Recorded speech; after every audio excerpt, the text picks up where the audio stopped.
there's a zero-cost protocol giving people the brain benefits of a 90-minute nap in just 10 minutes. It's now the most shared script in biohacker discourse, and the science is wild. A 2025 Huberman Lab collaboration found this method boosts dopamine by 65% and restores prefrontal cortex function better than caffeine. No supplements, no gear, just your nervous system. In this video, I'll show you the 10 to 20 minute daily practice anyone can do, so you can start today, and click on the free Yoga Nidra link below. Welcome back to the series. If you've been following along, you've already built an incredible brain care stack. Episode 1 taught you the fastest way to calm your stress response. Episode 2 gave you a powerful cold exposure protocol that wakes the brain up instantly. Episode 3 showed you that 2 minutes of greenery can reset emotional overload. If you missed any of those, definitely go back and watch them, because everything in this series builds on itself. Today's habit might be the most transformative one so far, and no, it's not another breathing exercise or a cold plunge. This time, we're tapping into one of the most accessible and scientifically supported recovery tools for your brain, NSDR, non-sleep deep rest. This is a 10 to 20 minute protocol that people are using as a midday brain reset, and the results are blowing up in the wellness space. The 2025 Huberman Lab collaboration found that NSDR boosts dopamine by 65% and restores prefrontal cortex function better than caffeine. And that's all in your uploaded research framework.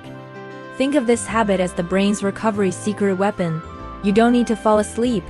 You don't need a fancy setup. You just need stillness, breath, and guided relaxation. So let's break down why NSDR works so well.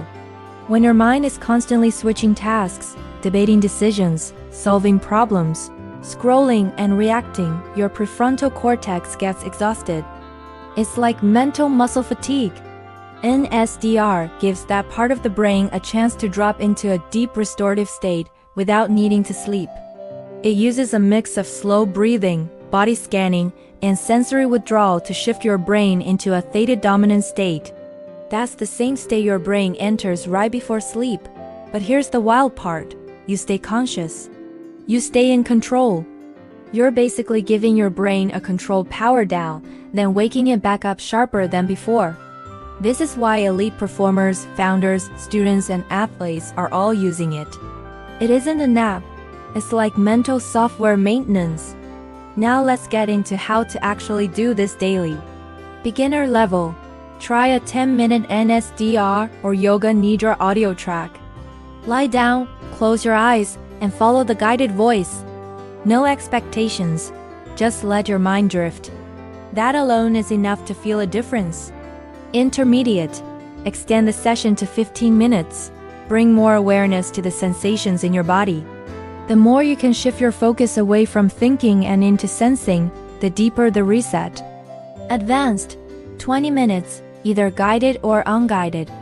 Your body lies still, your breath slows, and your mind moves into that slow wave near sleep rhythm. Many people report feeling clearer, more focused, and surprisingly creative afterward. Let's go over the common mistakes. Mistake 1. Treating NSDR as a nap. It's not sleep, and you shouldn't try to fall asleep during it. If you do fall asleep, that's fine, but the goal is the state right before sleep. Mistake 2. Doing this while multitasking. This is a single focus practice. No music unless it's part of the guide. No checking your phone. No relaxing while scrolling. Mistake 3. Thinking you need a quiet room. You don't. A couch works. A chair works. Even sitting in your parked car can work. A pro tip is to schedule NSDR right after mentally intense work, or during the afternoon slump when caffeine usually calls your name. Many people report that NSDR gives a smoother, more stable boost than coffee without the crash. Another tip, combine this with the greenery rule from episode 3. 2 minutes of looking at nature immediately before NSDR can drop your stress levels even further, allowing you to go deeper more quickly. And here's where this habit connects to the rest of the series. The physiological sigh resets your stress response. Cold exposure boosts alertness. Greenery reduces mental overload. NSDR restores the whole system. It rebuilds your mental stamina so you're ready to perform at your best, day after day. But tomorrow's habit brings a completely different kind of brain benefit. In episode 5, we're diving into something that looks a little strange, but is highly effective. The 90-second finger-tapping neuroplasticity drill. Research from Harvard in 2025 found that this rapid tapping pattern increases gray matter in the supplementary motor area and speeds up skill learning. And you'll see that in your uploaded framework too. It's weird, but it works. And it's one of the fastest ways to prime your brain for learning and coordination. So if you haven't watched the previous episodes yet, go back and catch up. And get ready for episode 5, because that one might become your favorite micro habit of the whole series. If this helped you, hit the like button, drop a comment telling me when you plan to use NSDR, and subscribe so you don't miss what's coming next. I'll see you in episode 5.